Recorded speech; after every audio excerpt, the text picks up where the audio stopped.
Hi friends, welcome to Pradeep competitive world YouTube channel. ముందుగా మన channel ఎవరైనా సబ్స్క్రైబ్ చేయకపోయినట్లయితే సబ్స్క్రైబ్ చేయండి.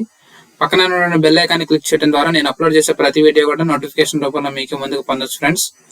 ఫ్రెండ్స్ ఈరోజు అయితే ఒక షార్ట్ నోటీస్ అయితే వచ్చిందనమాట. పేపర్ కట్ వచ్చింది. సో అది మీకు చూపిస్తాను, చూడండి. చూస్తున్నారు కదా, ఐబిపిఎస్, ఇది ఐబిపిఎస్ క్లర్క్ నోటిఫికేషన్ అనమాట.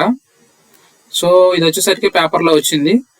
అంటే ఇంకా 1 or 2 days లో అయితే మీకు నోటిఫికేషన్ అయితే వచ్చేస్తుంది అనమాట.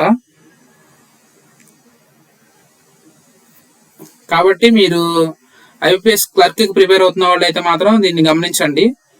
ఆన్లైన్ రిజిస్ట్రేషన్ 1వ తారీఖు ఆగస్టు 1 నుంచి అయితే స్టార్ట్ అవుతాయి, ఆగస్టు 21 వరకే. తర్వాత ప్రిలిమినరీ ఎగ్జామ్ వచ్చేసరికి అక్టోబర్లో ఉంటుంది. రిజల్ట్ అక్టోబర్ ఎండ్కి కానీ నవంబర్ ఫస్ట్ వీక్లో కానీ వచ్చేస్తే, మెయిన్స్ ఎగ్జామినేషన్ నవంబర్లో ఉంటుంది. మొత్తం రిజల్ట్ కంప్లీట్ అయిపోయేసరికి మార్చి 2026కి అయితే కంప్లీట్ అయిపోతాయి అనమాట. ప్రొవిజనల్ అలాట్మెంట్ అయితే జరిగిపోతుంది అనమాట. సో ఇది వచ్చేసరికి షార్ట్ నోట్ అనమాట. సో ఇది వచ్చింది అంటే వితిన్ 1 or 2 days లో అయితే మెయిన్ నోటిఫికేషన్ అయితే వచ్చేస్తుంది అనమాట. సో ఇప్పుడు ప్రజెంట్ మనకి మెయిన్ నోటిఫికేషన్ అయితే లేదు కాబట్టి, సో ఇది వచ్చేసరికి ప్రీవియస్ నోటిఫికేషన్. సో ఏమేమి ఉన్నాయి, క్వాలిఫికేషన్స్ ఏమేమి కావాలి, ఏజ్ క్రైటీరియా ఎంత, ఏమేమి ఉన్నాయి అనేది మనం డీటెయిల్గా అయితే ప్రీవియస్ నోటిఫికేషన్లో అయితే తెలుసుకుందాం. సో ఇది వచ్చేసరికి ఐబిపిఎస్ క్లర్క్ చూస్తున్నారు కదా, రిక్రూట్మెంట్ ఆఫ్ క్లర్క్స్ అని ఇక్కడ. సో ఇది క్లర్క్ నోటిఫికేషన్. సో ఇక్కడ కనుక చూసుకున్నట్టయితే డేట్లు ఇచ్చాడు, ఇంపార్టెంట్ డేట్స్ అనమాట ఇవన్నీ. సో ఈ డేట్స్ అయిపోయినాక మొత్తం ఇన్స్ట్రక్షన్స్ మొత్తం ఏమేమి ఉంటాయి, అలా ఎట్లా, ఇవన్నీ కూడా ఏజ్, ఇవన్నీ మనం డీటెయిల్గా 1 by 1 అయితే డిస్కస్ చేద్దాం. ఇంకా ఈ మన వీడియోస్కి అయితే కొంచెం రీచ్ రావాలి ఫ్రెండ్స్. మీరు ఈ వీడియో కనుక మీకు నచ్చినట్టయితే లైక్ చేయండి. ఇంకా అదేవిధంగా కూడా మీరు ప్రీవియస్ వీడియోస్ కూడా ఏదైనా చూడపోయినట్టయితే ప్రీవియస్ వీడియోస్ కూడా చూడండి. So me friends and family members కూడా ఈ యొక్క ఛానల్ని షేర్ చేయండి.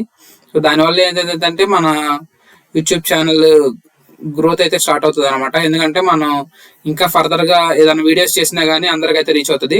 సో ఇక్కడ పార్టిసిపేటింగ్ బ్యాంక్స్, ఈ బ్యాంక్స్ ఏమేమైతే పార్టిసిపేట్ చేస్తున్నాయి అంటే చూస్తున్నారు, అది ఇవన్నీ నేషనలైజ్డ్ బ్యాంక్స్ అనమాట. Bank of Baroda, bank of India, bank of Maharashtra, Canara bank, central bank of India, Indian bank, Indian overseas bank, Punjab national bank, Punjab and Sindh bank, UCO bank, union bank of India, ఇవన్నీ కూడా అయితే participate చేస్తున్నాయి అనమాట. సో వీటన్నిటిలో vacancies అన్నిటిని కూడా IBPS ద్వారా fill చేస్తారు. ఎలిజిబిలిటీ అయితే చూద్దాం మనం ఇక్కడ. Next nationality, citizen of India, మనం ఎటు సిటిజన్ ఆఫ్ ఇండియానే కాబట్టి సో మనకి నో ప్రాబ్లం. ఏజ్ లిమిట్ ఇక్కడ చూడండి, ఏజ్ యాజ్ ఆన్ 1/7/24 అంటే అప్పుడు నోటిఫికేషన్ ప్రకారం అయితే డేట్ అట్లా ఇచ్చాడు. సో దాన్ని బట్టి ఏంటంటే minimum 20 years, maximum 28 years, SC ఎస్టీకి 5 years, ఓబీసీకి 3 years, పీడబ్ల్యూడీ వాళ్ళకి 10 years ఏజ్ రిలాక్సేషన్ కూడా అయితే ఇచ్చాడు అనమాట. సో 20 to 28 years, 20 years నుంచి 28 years ఈ మధ్యలో ఉన్న వాళ్ళు అయితే అప్లై చేసుకోవచ్చు. ఎస్సీ ఎస్టీ వాళ్ళు 5 years age relaxation, OBC non creamy లేయర్కి 3 years, పీడబ్ల్యూడీ వాళ్ళకి 10 years అయితే ఏజ్ రిలాక్సేషన్ అయితే ఇచ్చాడు అనమాట. సో ఇది ఒకటి గమనించుకోవండి. నెక్స్ట్ ఇంకా మనకి కావాల్సింది ఏంటి, ఎడ్యుకేషన్ క్వాలిఫికేషన్ బేసిక్గా బ్యాంకింగ్ ఎగ్జామ్స్కి ఏంటంటే ఎనీ డిగ్రీ అనమాట. సో అది మనం చూద్దాం, ఎడ్యుకేషన్ క్వాలిఫికేషన్లోకి వెళ్దాం.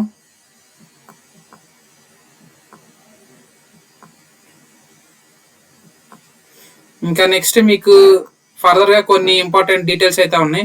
ఆ ఇంపార్టెంట్ డీటెయిల్స్ కూడా అయితే కొన్ని చెప్తాను నేను మీకు. ఎడ్యుకేషన్ క్వాలిఫికేషన్ ఎనీ డిగ్రీ చూసారు కదా, ఎనీ డిగ్రీ అనమాట. Any degree university recognised by the government of India. So government of India recognise చేసిన యూనివర్సిటీలో ఎనీ డిగ్రీ చేసి ఉండాలి. Next computer literacy, operating and working knowledge in computer systems is mandatory అనమాట. So computer మీద work చేసే knowledge compulsory వచ్చి ఉండాలన్నమాట. So అదేవిధంగా ఇంకేముంది, candidate should have certificate in diploma degree in computer operations, languages, should have studied in computer information technology as one of the subject in high school or college or institute. So ఇది ఖచ్చితంగా మనం computer అనేది ఒక సబ్జెక్ట్గా అయితే ఏదో ఒక దగ్గర కాలేజీలో అయితే చదివి ఉంటాం. సో కంపల్సరీ అయితే మనం అప్లై చేసుకోవచ్చు, నో ప్రాబ్లం. నెక్స్ట్ ఇక్కడ బాక్స్లో ఉంది చూడండి, బాక్స్లో ఉన్నది చాలా ఇంపార్టెంట్ అనమాట ఈ నోటిఫికేషన్కి, ఐపీఎస్ క్లర్క్ నోటిఫికేషన్కి. ఎందుకంటే proficiency in the official language of the state. ఒక్కో స్టేట్కి ఒక్కొక్క అఫీషియల్ లాంగ్వేజ్ అయితే ఉంటుంది. లైక్ ఆంధ్రాకి వచ్చేసరికి తెలుగు ఫస్ట్ లాంగ్వేజ్ అనమాట, తెలుగు. సెకండ్ ఇంకా ఉర్దూ అనమాట. సో అదేవిధంగా తెలంగాణకు కూడా తెలుగు, అదేవిధంగా ఉర్దూ. అట్లా ఇప్పుడు కేరళ తీసుకుంటే మలయాళం, తమిళనాడు తీసుకుంటే తమిళ్, కర్ణాటక తీసుకుంటే కన్నడ. సో ఇవన్నీ స్టేట్ అఫీషియల్ లాంగ్వేజెస్ అనమాట. సో ఇది చూడండి, బాక్స్లో ఉన్న ఇది చూడండి, candidate should know how to read, right and speak the official language of the state for which the candidate wish to apply is preferable. ఇదేంటంటే మీరు ఏ స్టేట్కి అయితే అప్లై చేయాలి అంటే, లైక్ తమిళనాడుకి అప్లై చేయాలా, కేరళకి అప్లై చేయాలా, కర్ణాటక అప్లై చేయాలా అంటే మీకు ఆ లాంగ్వేజ్ అయితే వచ్చి ఉండాలన్నమాట. అది మాత్రం కంపల్సరీ అడుగుతున్నాడు ఇక్కడ, బాక్స్లో మెన్షన్ చేశాడు చూడండి. Compulsory candidate should know how to read, right and speak the official language of the state. మీకు నాకు మాట్లాడటం ఒకటే వచ్చు అంటే కాదు, చదవటం రాయటం కూడా వచ్చి ఉండాలి. సో ఇవన్నీ కూడా మీరు ఫస్టే తెలుసుకోవాలన్నమాట. ఎందుకంటే కొన్ని ప్రజెంట్ ఉన్న సిచ్యువేషన్ బట్టి అయితే లాంగ్వేజెస్ మీద చాలా ఇష్యూస్ నడుస్తున్నాయి కాబట్టి. సో కంపల్సరీ మీకు ఏదైతే లాంగ్వేజ్ మీ కన్సర్న్ స్టేట్ మీకైతే ఏ లాంగ్వేజ్ అయితే వచ్చు అంటే కొన్నిసార్లు ఏంటంటే మనకు సర్టిఫికేట్లో కూడా ఉంటే చాలా మంచిది. లైక్ ఏమంటారంటే ఇప్పుడు నాగాలాండ్, నార్త్ ఈస్ట్ కనుక తీసుకున్నట్లయితే అక్కడ అఫీషియల్ లాంగ్వేజ్ కొన్ని స్టేట్లలో అఫీషియల్ లాంగ్వేజ్ ఇంగ్లీష్ ఉంటుంది. సో మన 10th క్లాస్ సర్టిఫికేట్లో మనకేముంటుంది, ఇంగ్లీష్ మన థర్డ్ లాంగ్వేజ్గా మనం చదివి ఉంటాం. సో అది మనకు సరిపోతుంది. నెక్స్ట్ నార్త్లో కనుక తీసుకుంటే యూపీ కానీ, బీహార్, యూపీ కానీ, రాజస్థాన్ కానీ అటు సైడ్ చూసుకుంటే హిందీ వాళ్ళ అఫీషియల్ లాంగ్వేజ్ ఉంటుంది. సో అఫీషియల్ లాంగ్వేజ్ హిందీ ఉన్నప్పుడు మనం 10thలోనే మన సెకండ్ లాంగ్వేజ్గా చదివి ఉంటాం. తెలుగు ఫస్ట్ లాంగ్వేజ్ కంపల్సరీ చదువుతాం మనం. నెక్స్ట్ హిందీ కూడా మనం కంపల్సరీ సెకండ్ లాంగ్వేజ్ అయితే చదువుతాం. సో సర్టిఫికేట్లో ఉంటుంది కాబట్టి నో ప్రాబ్లం. సర్టిఫికేట్లో లేని వాటి గురించి అయితే మీరు ఫర్దర్గా అయితే ఆలోచించండి. సో అక్కడ పెట్టుకుని అక్కడ అన్నీ అయిపోయినాక మళ్ళీ ఫర్దర్గా అయితే మీరు ప్రాబ్లమ్స్ ఫేస్ చేయొద్దు. ప్రాబ్లమ్స్ అయితే కొన్ని తక్కువ. సో ఇక్కడ చూడండి, candidate should maintain good CIBIL score అనమాట. సిబిల్ స్కోర్ కూడా మంచిగా మెయింటైన్ చేయాలి. సో ఈ సిబిల్ స్కోర్ అని పర్టికులర్గా ఎందుకు చెప్పారు అంటే, దీనికి వచ్చేసరికి ఒక కేసు కూడా ఉంది. దీని రిఫరెన్స్ కేరళ హైకోర్టు అయితే తీర్పిచ్చింది అనమాట. ఒక అతనికి అయితే జాబ్ వచ్చింది, లైక్ ఒక బ్యాంక్ పేరు అయితే నేను మెన్షన్ చేయలే, కానీ ఒక బ్యాంకులో జాబ్ వచ్చింది. బ్యాంకులో జాబ్ వచ్చినాక అంతా చెకింగ్ అంతా అయిపోయినాక, మొత్తం వెరిఫికేషన్ అయిపోయినాక అతని సిబిల్ స్కోర్ బాగాలేదు అని చెప్పి అతనికి జాబ్ అయితే రిజెక్ట్ చేశారు అనమాట. సో రిజెక్ట్ చేశారు అని చెప్పేసి అతను కేరళ హైకోర్టుని అయితే రీచ్ అయ్యాడు. కేరళ హైకోర్టు ఒకటే మాట చెప్పింది అనమాట. సో మీరు యాజ్ ఎ ఫైనాన్షియల్ ఇన్స్టిట్యూషన్లో వర్క్ చేయాలి అనుకున్నప్పుడు మీ సిబిల్ స్కోర్ మంచిగా లేదు అని, మీ సిబిల్ స్కోర్ మంచిగా లేనప్పుడు ఆ ఫైనాన్షియల్ ఇన్స్టిట్యూట్ వాళ్ళు మిమ్మల్ని ఎందుకు ప్రిఫర్ చేయాలి అని కేరళ హైకోర్టే వాళ్ళకి ఎదురుగా క్వశ్చన్ అడిగి ఆ కేసుని అయితే, ఆ వర్డిక్ట్ని అయితే కొట్టేసింది అనమాట. సో అతనికైతే జాబ్ అయితే దొరకలేదు. సో ఇంక ఫర్దర్గా నో యూజ్ అనమాట. సో కాబట్టి మీరు మంచి సిబిల్ స్కోర్ అయితే మెయింటైన్ చేయాలి బ్యాంక్ జాబ్స్కి అప్లై చేయాలి అనుకుంటే. సో అప్లికేషన్ ఫీ చూస్తున్నారు కదా, SC ST PWD ex service మ్యాన్కి వచ్చేసరికి 175 ఇంక్లూడింగ్ ఆఫ్ జిఎస్టీ అంట, GST including GST. Next other ఇంకా ఆల్ జనరల్ ఓబీసీ వాళ్ళకి వచ్చేసరికి 850 రూపీస్ అయితే అప్లికేషన్ ఫీ అనమాట. So scheme of examination, structure of examination ఇక్కడ చూడండి, మొత్తం ఇక్కడ 3 లెవెల్స్ అయితే ఉంటుంది అనమాట. క్లర్క్ ఎగ్జామ్ కదా, క్లర్క్ ఎగ్జామ్కి 3 లెవెల్స్ అయితే ఉంటుంది. ఫస్ట్ వచ్చేసరికి ప్రిలిమినరీ ఎగ్జామినేషన్ ఉంటుంది, తర్వాత మెయిన్స్ ఎగ్జామినేషన్ ఉంటుంది, తర్వాత DV document verification and language proficiency LPT ఉంటుంది. లాంగ్వేజ్ ప్రొఫిషియన్సీ టెస్ట్ ఇంకా డాక్యుమెంట్ వెరిఫికేషన్, మెడికల్ 3 కలిపి ఉంటాయి అనమాట. సో దీన్ని డివి ఎల్పిటి అంటారు. సో ప్రిలిమినరీ ఎగ్జామినేషన్లో అయితే ఏముంటాయో చూద్దాం. Preliminary examination English language, English numerical ability, reasoning ability. English 30 questions ఉంటాయి 30 మార్క్స్కి, న్యూమరికల్ ఎబిలిటీ 35 క్వశ్చన్స్ ఉంటాయి 35 మార్క్స్కి, రీజనింగ్ 35 క్వశ్చన్స్ ఉంటాయి, 35 మార్క్స్. టోటల్ 100 మార్క్స్కి 100 క్వశ్చన్స్ ఉంటాయి, 1 అవర్ టైం అనమాట. సో ఇందులో వచ్చేసరికి రీజనింగ్ ఉంది కదా, ఈ IBPS POలో ఏం చేశాడంటే ఈ 35 న్యూమరికల్ ఎబిలిటీలో ఉన్న 35లో 5 మార్క్స్ తీసుకొచ్చి ఇక్కడ యాడ్ చేసేసి 40 మార్క్స్కి రీజనింగ్ ఇచ్చాడు. సో ఇది లాస్ట్ ఇయర్ నోటిఫికేషన్ కాబట్టి ఇంకా చేంజెస్ చేయొచ్చు అని అయితే నేను అనుకుంటున్నాను. ఎందుకంటే POలో చేశాడు కాబట్టి ఖచ్చితంగా క్లర్క్లో కూడా అదే ఫాలో అవుతాడు. సో 30 మార్క్స్ ఇంగ్లీష్కి, 30 మార్క్స్ క్వాంటిటేటివ్ యాప్టిట్యూడ్కి అండ్ 40 మార్క్స్ రీజనింగ్కి. ఇందులో మళ్ళీ సెక్షనల్ కట్ ఆఫ్ ఉంటుంది అనమాట. సో మీరు ఏం చేయాలంటే మళ్ళీ ప్రతి దానికి సపరేట్గా సెక్షనల్ టైమింగ్ కూడా ఉంటుంది, 20 minutes 20 minutes 20 minutes. ప్రతి క్యాండిడేట్ ఏం చేయాలి అంటే ఇండివిజువల్ సెక్షనల్ కట్ ఆఫ్ని క్రాస్ చేయాలి, ఓవరాల్ కట్ ఆఫ్ని క్రాస్ చేయాలి. ఇందులో 2 ఉంటాయి అనమాట. సో ఇదంతా మీరు ఫస్ట్ టైం రాసే వాళ్ళకైతే కొంచెం గందరగోళంగా ఉంటుంది. ఫస్ట్ టైం ఒకసారి ఎగ్జామ్ రాస్తే కానీ మీకు అలవాటు పడరు. ఆల్రెడీ రాస్తున్న వాళ్ళకైతే తెలుస్తుంది. తర్వాత మెయిన్స్ ఎగ్జామినేషన్ చూడండి. జనరల్ అండ్ ఫైనాన్షియల్ అవేర్నెస్ 50 క్వశ్చన్లు ఉంటాయి, 50 మార్కులకి 35 నిమిషాలు. జనరల్ ఇంగ్లీష్ 40 క్వశ్చన్లు ఉంటాయి, 40 మార్కులు 35 నిమిషాలు. Reasoning ability and computer aptitude 50 క్వశ్చన్లు ఉంటాయి, 60 మార్కులకి 45 నిమిషాలకి. క్వాంటిటేటివ్ యాప్టిట్యూడ్ 50 క్వశ్చన్లు ఉంటాయి, 50 మార్కులు 45 నిమిషాలకి. టోటల్గా 190 క్వశ్చన్లు ఉంటాయి, 200 మార్కులకి 2 గంటల టైం అనమాట. సో ఇదంతా అయితే మీరు గమనించాలి, ఓకేనా. ఇంకా నెక్స్ట్ నోటిఫికేషన్లోనే కింద ఒక్కొక్క స్టేట్కి ఏ స్టేట్కి ఏదేది లాంగ్వేజ్ అయితే మనకి ఇచ్చాడు అనమాట. సో చూడొచ్చు, ఆంధ్రప్రదేశ్ ఇంగ్లీషు, హిందీ, తెలుగు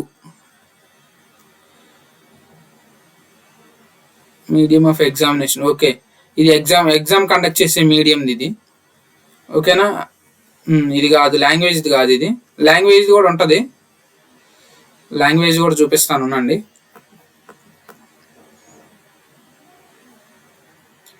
తర్వాత దీనికి పెనాల్టీ మార్క్స్ అయితే ఉంటాయి, చూస్తున్నారు కదా. పెనాల్టీ మార్క్స్ 0.25 అంటే 1/4 అయితే పెనాల్టీ మార్క్ అయితే ఉంటుంది అన్నమాట. Preliminary and mains examination. Okay, next examination centre కూడా చూపిస్తాను, ఎక్కడెక్కడ సెంటర్స్ ఇచ్చాడు అనేది. ఫ్రెండ్స్ చూస్తున్నారు కదా, ఈ వీడియోస్ చూస్తున్నారు, బట్ కొంచెం రీచ్ అయితే తక్కువగా ఉందన్నమాట. మీకు ఈ యొక్క ఛానల్లో, ప్రదీప్ కాంపిటేటివ్ వరల్డ్ యూట్యూబ్ ఛానల్లో మీకు వచ్చేసరికి మీకు మొత్తం నీట్గా అయితే అన్ని ఎక్స్ప్లెయిన్ చేస్తాం జరుగుద్ది ఇందులో. ఇంకా నెక్స్ట్ గ్రూప్ 2 కూడా నేనైతే క్లాసెస్ చెప్పాలి అని అయితే స్టార్ట్ చేయబోతున్నాను. సో దానికి కొంచెం టైం పట్టిద్ది, బట్ గ్రూప్ 2 క్లాసెస్ అయితే కంపల్సరీ స్టార్ట్ చేస్తున్నాను గ్రూప్ 2 ఆస్పిరెంట్స్ కోసం.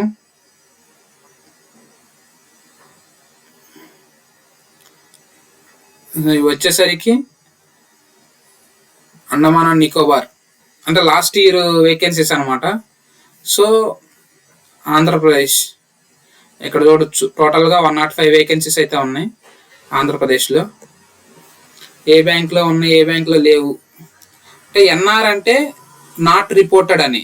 సో వీళ్ళు నోటిఫికేషన్ ఇష్యూ చేసిన టైంకి రిపోర్ట్ చేయాలి ఈ బ్యాంకులో ఎన్ని వేకెన్సీస్ ఉన్నాయి. సో ఫర్దర్గా ఇవి రిపోర్ట్ చేయొచ్చు, చేయకపోవచ్చు. చెయ్యవు అనేది గ్యారంటీ లేదు, చెయ్యాలి అన్న కంపల్సరీ రూల్ కూడా లేదు, ఉంటే చేస్తారు. సో ఫర్దర్గా ఈ వేకెన్సీస్ పెరిగే అవకాశం అయితే ఉండేది అనమాట. సో ఎన్ఆర్ అంటే నాట్ రిపోర్టెడ్ అని. సో ఇది ఒకటి గుర్తుపెట్టుకోండి. ఫస్ట్ టైం రాసే క్యాండిడేట్స్ అయితే కొంచెం గందరగోళంగానే ఉంటారు ఫస్ట్ టైం ఎగ్జామ్ రాసేటప్పటికి.